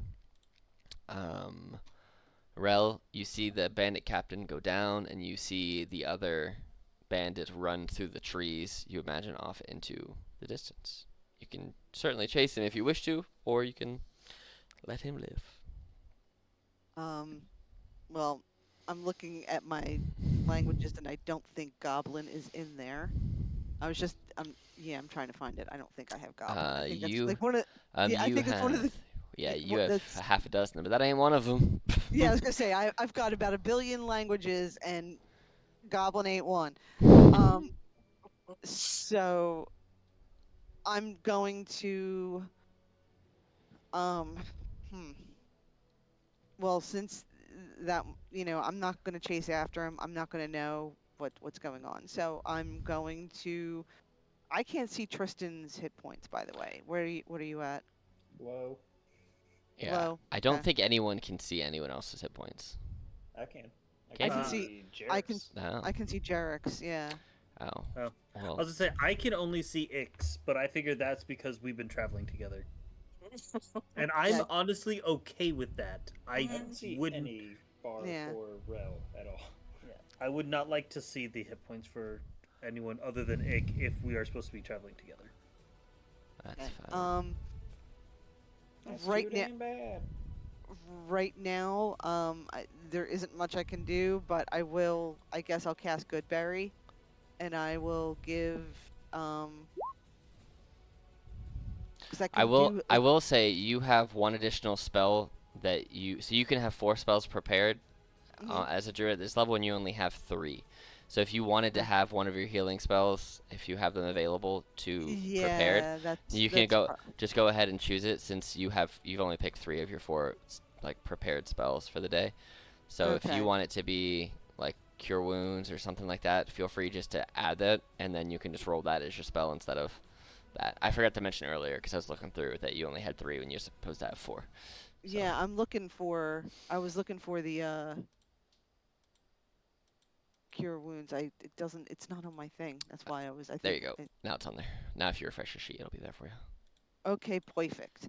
Yeah, well that's what I'm gonna do then. I'm Okay, gonna cure Tristan's wounds. do it. And Hit him with the cure do it. wounds. Let me just refresh. Sorry about that, guys. No, good. No You're good. worries. I don't think there's any way for me just to isolate who can see whose, so I think I've made it now where you should only be able to see your own and maybe a green bar for other people. There you go. I don't know why it's popped 4 up out of twice 5. like that, but I only pressed it once. yeah, that's just weird. Oh, I don't know why I did that, but take the 5. I was gonna say, is there like an extra ability? Because because I'm tall. Because I'm tall. You have heavier healing. Understandable. Yes, there is no additional healing. Oh, remember, you also have your healers get stuff too. Yeah. So that does And more too. So. and yeah. So Cool. Alright. That's your turn. Domas. 1, 2, 3, 4, 5, and 6. He's gonna run there. He is also going to do a cure wounds on Jarek because he can do um he can cast this 6 total times with all his spell slots. Alright, so it's just gonna be this is on you, Jarek. 4. Wow. Or... No wait, not 220. Hold on, that's not right. Should be 1d8. Oh. So 8. 7. 7 is what you get. 7. 7. I can't math I just apparently. heard so many numbers. And then he will look at you, or he knows Tristan's after him. Don't disappoint me. He gives you a piteous inspiration, his last of the day. Getting so much pity tonight, and I do not appreciate it. It's your turn. I will cast Hunter's Mark on the boy, Alright. the man running, Mm-hmm. and I'll yell to Jarek, get after him. He's going to find the rest of his group.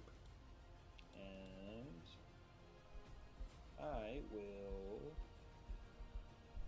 use my full movement, Alright. which should get me to here. Okay. I think that's all I can do. Do you have any ranged weapons or anything you want to attack him with? No. Alright. I can dash still, right? You could dash as an action, yeah. Yeah. You can get block his way. I'll dash right in front of him. He goes, ah! Surprise, motherfucker. Where are my fries? Ich bin. You won't see a blue sky.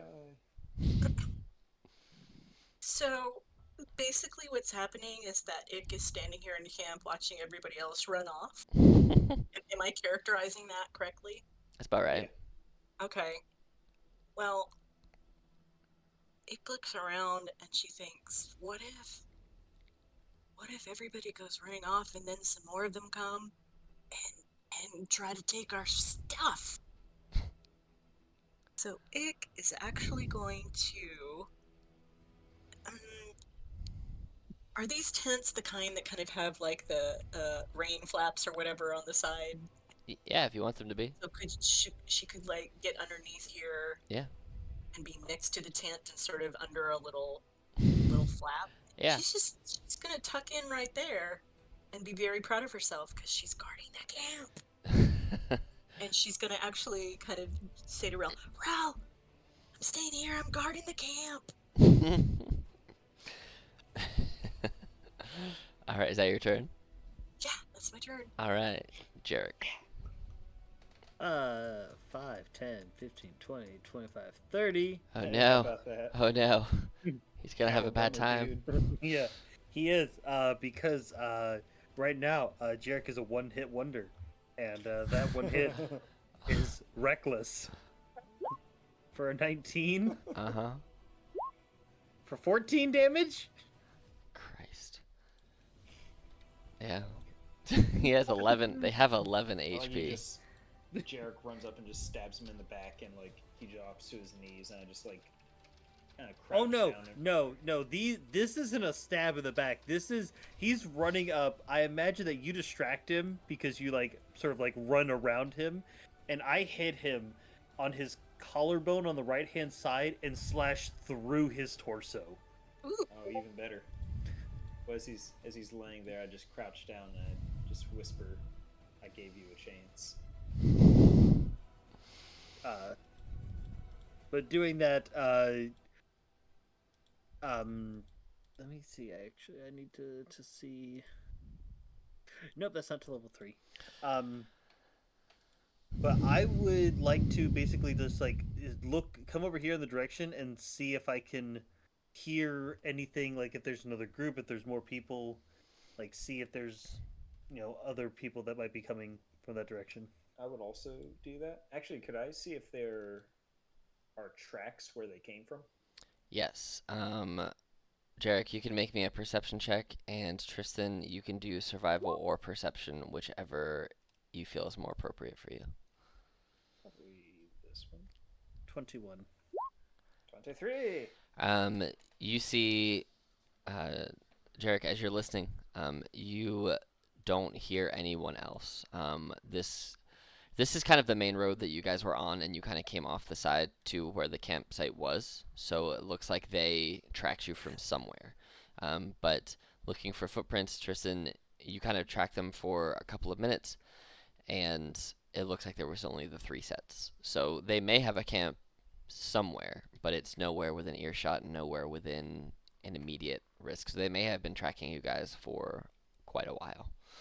But yeah, you see they just kind of end up back on the path and go north for a while, back in the direction you guys came from. So, yeah, so nothing All right. else to concern Time to- yourself with right now.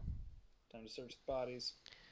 All right, on the bandits, you find that they each have a scimitar, and they each have a light crossbow and ammo for that, and there is 5 silver on each of the bandits.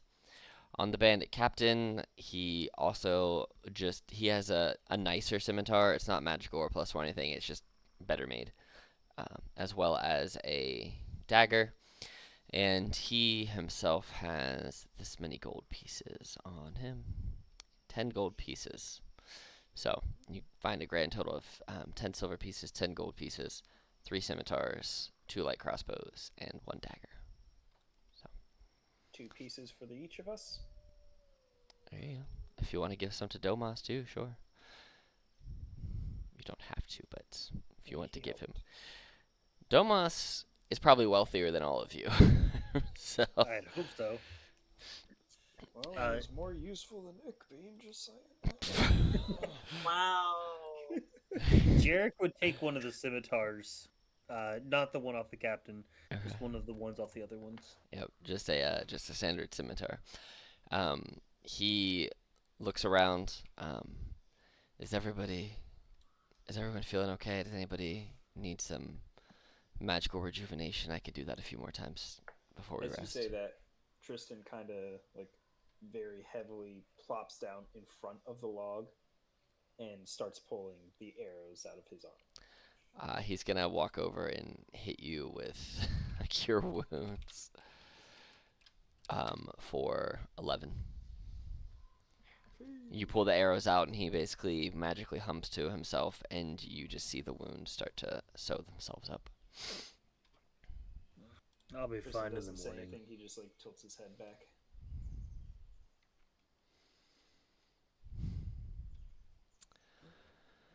Ick runs over to Jarek, holding up one of her healing potions. Here. You should take this. No, I'll be fine. And he reaches into his pack and he pulls out some food that he had prepared the previous day and eats that for some health.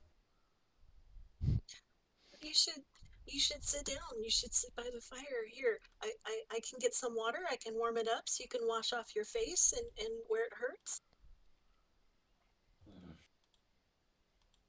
He begrudgingly washes his face off a little bit, mostly getting the captain blood off of it. Yeah. My bad, bro. The captain blood. Nothing to be sorry for. How early on into the watch was that? About an hour. It wasn't very long. About- Yeah, it looks like they'd been tracking you guys for a while, and so they were just waiting until everyone kind of got settled, and then you guys had been asleep for maybe 45-ish minutes, and they felt it was quiet and safe enough to try and. They had you rolled any worse than that, they would have got 2 surprise attacks off on you, Tristan, and you may not have got to wake everybody else up. Oof. Yeah, he rolled pretty good on his damage. So. Yes, he did. Quite well. But yeah, you rolled enough that I had it set up in tiers. So if you rolled above a certain DC, they get 1. So basically, there was 3 of them, so they each could have attacked. So it was basically the worse you rolled, the more attacks you had to take. So you rolled well enough to not get hit by more than once. I rolled the least worst. Yes. You could have rolled better, not got hit by any, but you rolled the least worst. That's the least worst. But And that is when Tristan would have had to have rolled a new character. I was already thinking. I was like, what would I make? Domas was like, no, not again. Already, too soon. He's just like classes. I just met him. But Domas looks around. All right, well, I'm going back to bed. Try not to attract any more attention. We'll pick this back up in the morning. He clambers himself back in here, and you hear the flap of the tent close. You know when someone tries to slam a door but not really slam a door? They just want you to know that they could slam the door if they really wanted to. It's like that, but with a leather flap. An aggressive and then just but he goes in, he goes back to sleep, and within about 2 minutes you hear orcish snoring coming from his bed space. I can imagine that's loud. It's not quiet, and he was gonna sing more of Helena and Ghost of You, but now he's just snoring it, like the nose whistle from SpongeBob. That's a skill. Right. Is there anything else you guys wish to do for the evening? Ick is really like is really doing a lot of kind of scurrying and fluttering around you, Jarek. She's got they've got their own little cloth and kind of dabbing at things and just making little concerned noises, and I'll be fine. Go to bed. Rest will do us good. I don't think I can.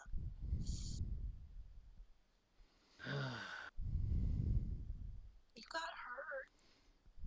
That's not bad. Oh, but I thought for sure you were gonna do more damage to me there. I'm sorry. I really didn't help. I'm sorry. And you got hurt, and I've never seen anybody get hurt before, and especially not you, and you're my best friend, and you got hurt. Out of character, you totally saw me get hurt the first time we met. Do you think that Ick remembers that long? Touche. That was more than yesterday. My apologies. You've never seen anybody get hurt, and you just saw a triple murder, and you're Yeah, hurt. pretty You've much. never seen someone get hurt twice. This was really, a pretty big escalation. Never seen anyone got hurt. Was openly bragging about killing someone not even 2 minutes ago. Like I said, that was 2 minutes ago. Remember, she's an Irish setter. Uh-huh. All right. Well, you guys can return to rest, and the rest of the night passes without concern. You all benefit. Jarek would get up and take over the second shift. And how long are the shifts? Are you saying they're like 2 hours, 3 hours, 2 to 3. Yeah, basically. It two, depends three? how many you guys want to break it up to. So if there are 4 of you, they'll be like 2-hour shifts. If there's 2 of you, then they'll just be like 4, unless you just don't want to have shifts, which is also fine. But the standard for the 4 of you would be 2 hours each. Okay.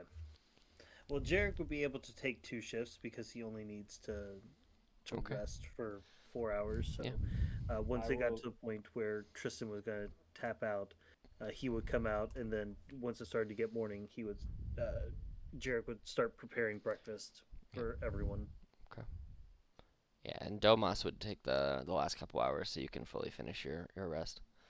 Uh, so, but yeah, you guys all benefit from a long rest. You guys get all your spell slots back. Rel, you Thank can you. change your spells as a druid every day, so you have that capability. You guys Yay. recover all your stuff, all your HPs, all of your shenanigans, My and charges. all your charges come back. And with that, we will pick up next time on the way to Eldoria, because I have to make a fun map for that city. And you guys level up to level 3 after this. Yay. So Yay. so we'll end the recording, and then we will just have you guys level up all your dices and stuff now, and then we'll pick up in 2 weeks. So say bye, everybody. Bye, everybody. Bye. Bye. That's